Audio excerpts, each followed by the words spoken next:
All right, man, peace. So, Errol the Truth Spence once again shows why he has that nickname. He proceeded to demolish Lamont Peterson tonight in a very one-sided affair. Lamont seemed to believe that he would be able to just stand there in front of Errol Spence and try to pressure him by walking him down or exhibiting some type of mental pressure by just standing there for whatever reason he thought that was going to work. I think that he realized very early in the fight that what they say about Errol Spence's power is very real, because Lamont was unable to throw anything in response to what Errol Spence was throwing at him. He literally was paralyzed by Errol's power. Much. Errol, congratulations. Thank you. You were in against a really tough and courageous man this evening in Lamont. This was some kind of a performance by him, even though you were thoroughly dominant. Well, first of all, I want to thank Lamont Peterson, man. You know, a lot of guys did turn down the fight, and he took it like a real warrior, like a real fighter. Yeah, like a real fool. He fought like a real fool, too. Man had no head movement, but I said that before the fight. Oftentimes, Lamont Peterson does that. He comes in the fight in tremendous condition, which is why he lasted as long as he did. Because if he was not in immaculate condition, he would have been stopped by the third or fourth round. It was only because he was in such great shape that he was able to last as long as he did. He used no head movement. He didn't use his footwork. Didn't use his jab. Squared his shoulders up. All the things that he does whenever he's about to lose. It seemed like he was trying to utilize the same technique that he did or that he used against Danny Garcia. Except against Danny Garcia, he tried to run the whole fight. In this fight, he tried to just stand there for whatever reason. He thought he was going to do that maybe for the first 6 rounds, tire Errol out, and then try to win it down the stretch like he tried against Danny Garcia. Errol Spence is a whole different breed. This dude, Errol Spence, he eats fight. I mean, he eats punches, man. Got a great chin, great heart, and he loves to fight. You could tell. Dude loves to fight. And I commend him for that. Where did you feel as though you took control of this fight? Did you feel that the distance was in your favor from the beginning? Definitely. My coach came with a great game plan, and I just followed through with it. He told me to keep my distance, use my jab, and keep my range, and just keep my composure if he tried to bring it on. In the 5th round, you were able to knock Lamont down. Yet he got up and he battled back. He stayed in this thing. Did you think it was going to be over after that knockdown? I knew it wasn't going to be over. Lamont Peterson is in great shape. He's going to get up. He's going to try to keep fighting until he's fully incapacitated. No, I know Lamont. Lamont a tough fighter. You know, he's going to give it all he got. You know, he's willing to die in there. As you can see, his coach had to stop the fight because he wanted to keep going. I agree. Lamont Peterson has shown in numerous fights that he's ready to die in the ring. And I think it's because he basically feels like through Barry Hunter, he got a new lease on life. So everything after that first day that Barry Hunter found him in the street is just extra. It's just frosting on a cake. Because he and his brother were walking the streets. They were homeless, and Barry Hunter took them in. Going. You know, that's who Lamont is. Now, you've now stopped your last 10 opponents, causing a stoppage in the fight. He not only stops his opponents, though, like he causes serious damage. Like, it would not surprise me if Lamont Peterson either retires or takes a long period off from boxing. Because I guarantee you, he took a lot of damage in this fight. I promise you, when he went back to the locker room, he was pissing blood. Because Errol was hitting him with flush shots to the body. Fight. Where do you feel now you are with your game, and do you still see places where you can improve? Definitely. I still can improve a lot of my defense and other ways in my craft. So I agree. You have to move your head more, bro. Lamont Peterson was catching you with flush left hooks throughout the fight. And right hands. If Thurman catches you with some of those shots, you're going to feel him. I promise you that. Now, the thing is, I don't think that Thurman's going to be able to take Errol Spence's power like Lamont Peterson did. So they're going to be playing Russian roulette when him and Thurman finally get in the ring, especially in those first 3 rounds or so. It wouldn't shock me if that fight doesn't go past 4 rounds. So you just got to keep perfecting my skills, stay in the gym, and keep learning, and keep progressing. You're just going to see a better Errol Spence each time I get in the ring. And we always want to look forward. And Keith Thurman will get back in the ring. I'm sure he'll have some type of a tune-up fight coming off the elbow surgery. Danny Garcia is going to fight coming up on Showtime. Perhaps Horn, what would you like to do with your next fight? Danny Garcia is not thinking about Errol Spence. Danny Garcia right now is going to try to fight probably about 2 or 3 easy fights in a row and see who's standing there when the smoke clears, and then just fight that guy.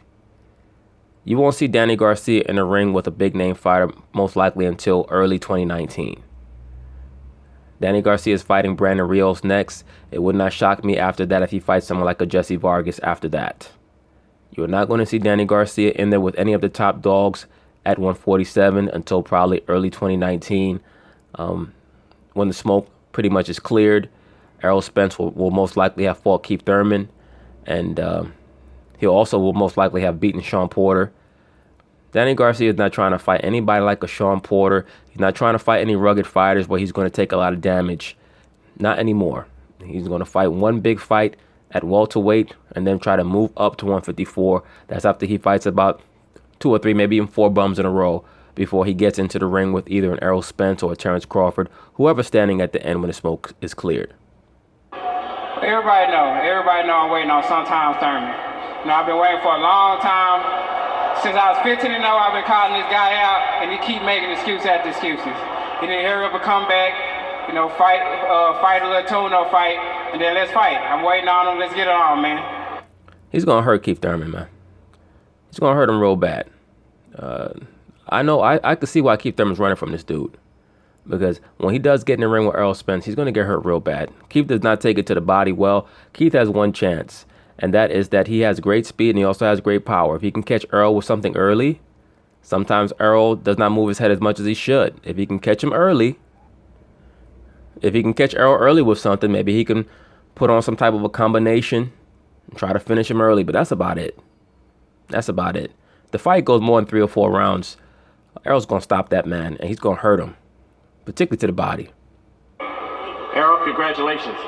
And might even retire his ass, because like I said before, Keith looked like he just wants to go to Tibet or Nepal with his wife and just play the flute and then, meditate, whatever the hell he want to do.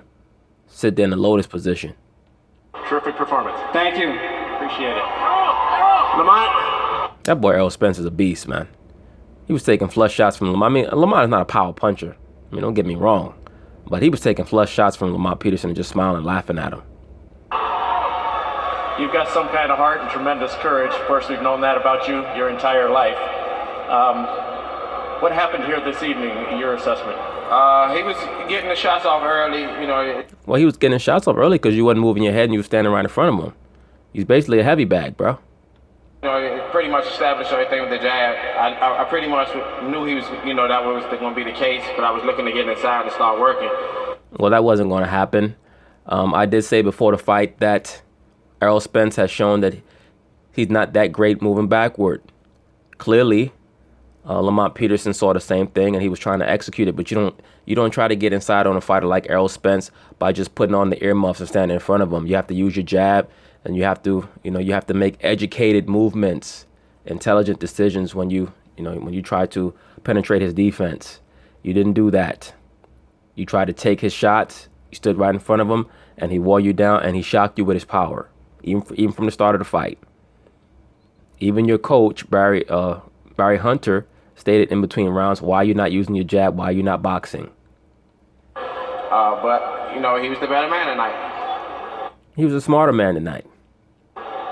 This man right here has had your best interest. He saved your life once, and perhaps maybe he saved your life or at least considerable damage here this evening. Oh, he definitely did that.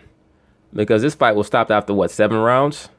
Had this fight went the distance, I guarantee you, this brother would have had to go to the hospital. He may have to go to the hospital anyway. This evening, you wanted to go out and fight.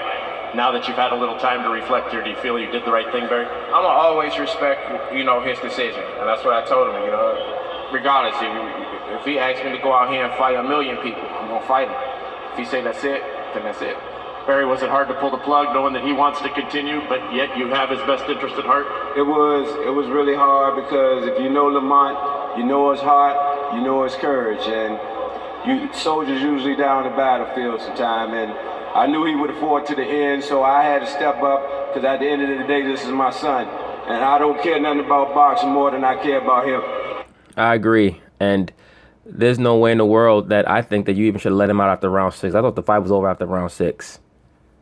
You gave him a courtesy round, which I understand because he is a great champion. The brother does have a lot of valor and heart, but that definitely was a good stoppage. There wasn't one moment in the fight where Lamont was winning. He landed a couple shots, He might have landed maybe 15 to 16 good shots in those 7 rounds, and every time he landed a shot, Errol just smiled at him. Well, you saved his life, as I said, many, many years ago, and tonight you protected him very, very well. Let me ask you about Errol Spence. Was this perhaps the best fighter that you fought? Yeah, he stayed composed. He was able to get his shots off at any time, and so far, yeah, as far as class, he's a step ahead of the rest. Would you like to fight again, or have you had enough? That's something you have to think about. That I would have to think about. I can't just make that decision right now. Hey, I told y'all, Errol Spence type of dude make niggas retire, man. Motherfucker be like Danny Glover and Lethal Weapon. I'm too old for this shit. But that's something definitely I have to think about in the next few weeks. You've given us a lot of thrills. Tremendous respect and admiration for both of you. Thank you very much. Thank you. Appreciate it. Thank you.